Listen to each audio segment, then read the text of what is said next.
नमस्ते, मी अजय देशपांडे, कालिका गोशाळा, चांदखेड.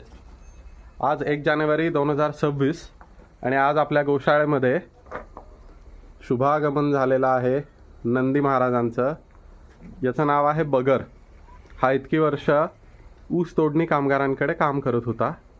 त्याचं वय 14 वर्ष इतकं आहे आणि त्याच्या पाठीवर आपण बघितलं की खूप मोठी जखम झाली. 1-1.5 इंच साधारण ही खोल जखम आहे. आणि ज्यावेळी मी पहिल्यांदा याला पाहिलं तेव्हा तिथे भरपूर कावळे तिथं चोची मारत होते आणि ते बघून मला खूप वाईट वाटलं. मी त्या ओनरकडे चौकशी केली की तुम्ही याला मेडिकल ट्रीटमेंट वगैरे देताय का वगैरे, पण त्याचं असं म्हणणं होतं 1-2 महिन्याचं आयुष्य अजून असेल, तर आता काही गरज नाही आहे ट्रीटमेंट वगैरे द्यायची. ते बघून मला फार वाईट वाटलं आणि मी त्याला आपल्या गोशाळेमध्ये घेऊन आलो आहे, कालिका गोशाळेमध्ये.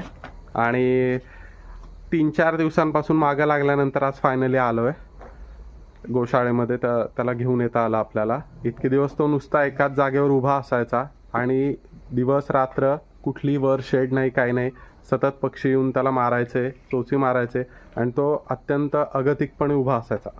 ते बघून मला फार वाईट वाटलं आणि तो आज आपल्या गोशाळेमध्ये फायनली घेऊन आलो. ट्रान्सपोर्ट वगैरे या सगळ्या गोष्टी आपणच मॅनेज केल्यात. आता इतकी 14 वर्ष साधारण त्यांनी हे काम केलं आहे. त्याच ऊस तोडायचा, जो काही ऊस तोडला जातो तो बैलगाडीमधून वाहून न्यायचं.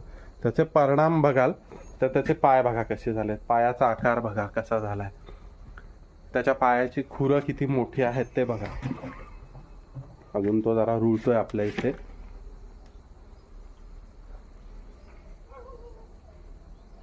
आणि त्याचबरोबर त्याची तब्येत वगैरे आता खूप बारीक आहे, अशक्त झाला आहे तो.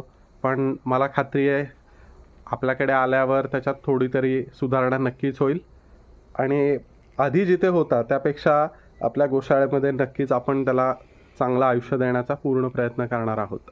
जय श्रीराम, जय गोमाता, हर हर महादेव.